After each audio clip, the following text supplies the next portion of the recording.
नमस्कार, प्रिय दर्शकों, हाजिर हूँ। अभी कल हमने अपनी वीडियो में कहा था कि बहुत पहले हमने एक प्लेलिस्ट बनाई थी प्रश्न कुंडली पर। तो अब हम पुनः बहुत जल्द ही उस प्लेलिस्ट को चालू करने वाले हैं और प्रश्न कुंडली कैसे देखा जाता है, कैसे समझा जाता है। कोई आपसे प्रश्न कुंडली से संबंधित कोई प्रश्न करे, तो आप उस पर उस कुंडली को देखकर कैसे उसके प्रश्नों का जवाब दे सकते हो, उस विषय में जानेंगे। उसी पर एक दर्शक का कमेंट आया कि गुरुजी प्रश्न कुंडली में एक हर जगह हमने पढ़ा है इत्थसाल योग करके। यह इत्थसाल योग क्या होता है?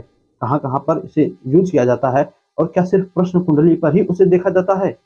तो आपको बताते चले कि आज का हमारा जो विषय है वो इत्थसाल योग ही है। सबसे पहले बात ये कि आप ये समझिए कि ये जो कुंडली आपके सम्मुख बनी है, इसे चाहे आप लग्न चक्र मानिए, चाहे प्रश्न कुंडली मानिए, चाहे वर्ष कुंडली मानिए, इत्थसाल योग हर जगह अधिकतर प्रश्न कुंडली, वर्ष कुंडली, फिर लग्न कुंडली पर देखा जाता है। क्यों देखा जाता है? किस प्रकार से देखा जाता है? और यदि इत्थसाल योग किसी की जन्म कुंडली में बने तो उसका क्या फल होता है? आइए जानें। सबसे पहले हम बात कर लें कि यह इत्थसाल योग बनता कैसे है? तो इसमें देखिए 2 ग्रहों को प्रमुख रूप से लिया जाता है। जैसे हम प्रश्न कुंडली से समझे तो किसी ने प्रश्न किया कि हमें जो है कब तक धन प्राप्त होगा या नौकरी प्राप्त होगी, तो धन के लिए सबसे पहले दूसरे भाव को देखा जाता है और धन मिलेगा किसे? तो उस जातक को। तो जातक कौन हुआ? लग्न। तो प्रश्न कुंडली में लग्न एक हो गया लग्नेश, और जिस भाव से संबंधित प्रश्न हो उस भाव को कार्येश कहा जाता है। वैसे तो कर्म भाव दशम भाव होता है, किंतु जैसे धन संबंधित प्रश्न है तो धन भाव को कार्य भाव समझ लिया जाएगा, वहां पर कार्येश बोला जाता है। तो लग्नेश और कार्येश में लग्नेश धन संबंधित प्रश्न है तो धनेश कार्येश में अब आपको देखना है कि कौन सा ग्रह कितना जल्दी राशि परिवर्तन करता है। जैसे सूर्य देव एक राशि पर 1 महीने रहते हैं, चंद्रमा एक राशि पर सवा 2 दिन, 2 दिन, मंगल एक राशि पर 1.5 महीने, इसी प्रकार शनि जो है 2.5 वर्ष एक राशि पर रहते हैं। तो दर्शकों पहले आप देखिए, जैसे मैंने पहले ही कहा कि लग्न और धन से संबंधित प्रश्न है, तो यहाँ पर देखिए लग्नेश हो गए मंगल, और जो दूसरा भाव है धन से संबंधित प्रश्न है, तो दूसरा भाव हुआ 2 नंबर की राशि लिखी है वृष राशि बनी। वृष राशि के मालिक होते हैं शुक्र, तो शुक्र एक राशि पर पौन मास रहते हैं। तो अब यहाँ पर सूत्र कहता है कि जो ग्रह शीघ्रगामी हो उसका अंश बल कमजोर हो और जो धीरे धीरे चलता हो उसका अंश बल अधिक हो, तो कुंडली में इत्थसाल नामक योग बनता है। जैसे वहां समझिए मंगल एक राशि पर जो है 3 पक्ष यानी 1.5 महीने रहते हैं। तो अब मंगल को आप देखिए कुंडली पर कहाँ पर बैठे हैं और कितने अंश बल से बैठे हैं। मान लीजिए मंगल कुंडली के चौथे भाव में बैठे हैं और 5 अंश के होकर 5 अंश 10 कला के होकर बैठे हैं, और शुक्र वहीं पर कुंडली में कहीं पर भी मान लीजिए दसम भाव में शुक्र बैठे हैं, और ये शुक्र जो है 10 अंश के होकर कुंडली में बैठे हों, 10 अंश 0 कला के साथ, तब कुंडली में यह इत्थसाल नामक योग बनता है। किन किन भावों में बना? तो लग्नेश का और धनेश का आपस में इत्थसाल नामक योग बना। दर्शकों यहीं पर एक बात, अब मान लीजिए यही शुक्र यदि वक्री हो, यानी जो ग्रह अंश बल से अधिक हो और तुरंत कम समय में राशि बदलने वाला हो, वही ग्रह वक्री हो जाए, तब ऐसी स्थिति में यह इत्थसाल भंग हो जाता है, मान्य नहीं होता। किंतु उसी स्थान पर मंगल जो है वक्री होते तब क्या होता?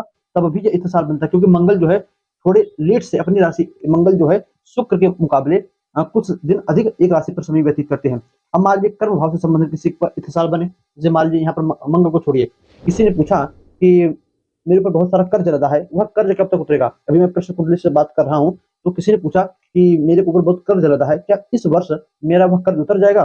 तब तुरंत आप उसकी वर्ष कुंडली बनाइए, वर्ष कुंडली आती है, वर्ष कुंडली बनाइए, और उस जातक का जो लग्न है, याद रखिएगा लग्न जो है चाहे वर्ष कुंडली हो, चाहे प्रश्न कुंडली हो, चाहे लग्न कुंडली हो, हर जगह इत्थसाल योग में लग्न को देखा जाएगा। तो लग्न को देखिए, लग्न के मालिक हुए मंगल 5 अंश के है। कर्ज संबंधित बातें हैं तो कर्ज के मालिक यहाँ 6 नंबर लिखी है बुध हो गए। अब बुध एक राशि पर पौन मास रहते हैं। अब मान लीजिए बुध कुंडली के सप्तम भाव में बैठे हों और यह मंगल से भी अंश बल में कम यदि हो जाए, तब 0.4 अंश के हो जाए, तब क्या होगा? क्या यह इत्तेसाल बनेगा? बिल्कुल नहीं बनेगा। क्यों? क्योंकि यहाँ पर जो मंद गति वाला ग्रह है वह भी अंश बल से कम हो चुका है, और जो अधिक गति वाला ग्रह है वह अंश बल से अधिक है, तो यह खंडित हो जाएगा, यह इत्तेसाल नहीं बनेगा।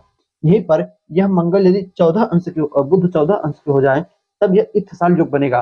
किंतु पुनः देखिए कहीं बुध जो है वक्री तो नहीं है, यदि बुध वक्री हो गए तब फिर यह पुनः यह खंडित हो जाएगा। तो सूत्र एक ही है कि जो अधिक द्रुतगामी ग्रह हो, यानी जो बहुत जल्दी-जल्दी राशि बदलता हो, उसका अंश बल अधिक हो, और जो ग्रह थोड़ा समय लेकर, जैसे सूर्य हो गए, चंद्रमा चंद्रमा सवा 2 दिन में राशि परिवर्तन कर लेते हैं, तो ऐसे स्थिति चंद्रमा सबसे ज़्यादा राशि परिवर्तन करने वाले ग्रह माने जाते हैं।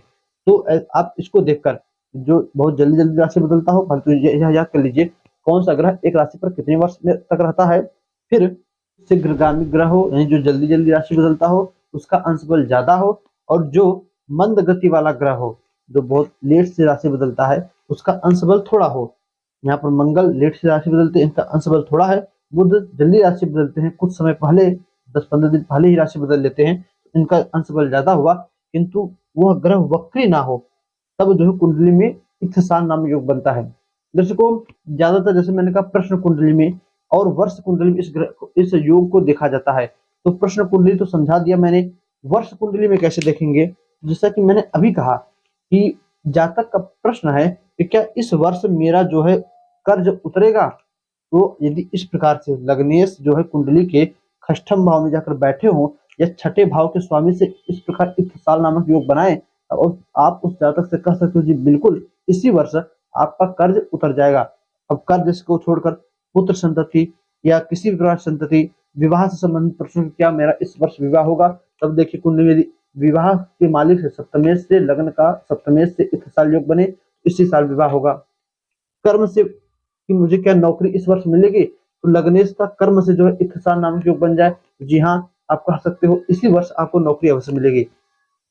आप प्रश्न कुंडली का एक सटीक और बड़ा ही सूक्ष्म और समझिए, हाँ, इन पर यदि चंद्रमा की दृष्टि या चंद्रमा साथ में बैठ जाए इत्थसाल योग में, और जिस भाव से संबंधित बातें हो रही हो उन पर चंद्रमा की दृष्टि पड़ जाए, तब यह और भी प्रबल स्थिति हो जाती है। दर्शकों, आप कुंडली देखिए, प्रश्न कुंडली के लिए यह योग बड़ा ही कारगर होता है। इस योग के विषय में आपको जानकारी थी कि नहीं, कमेंट में अवश्य बताइएगा। और हम जो बहुत जल्द ही प्लेलिस्ट प्रश्न कुंडली से संबंधित चालू करने वाले हैं, उसके लिए आप हमारे चैनल को सब्सक्राइब कर लीजिए, कि आने वाले दिनों में प्रश्न कुंडली कैसे लिखी जाती है बिल्कुल शुरू तरीके से बताना प्रारंभ करेंगे। तो दर्शकों, बस आज के लिए इतना ही। इजाजत दीजिए, पुनः मुलाकात होगी किसी नई वीडियो में नए टॉपिक के साथ। तब तक के लिए नमस्कार।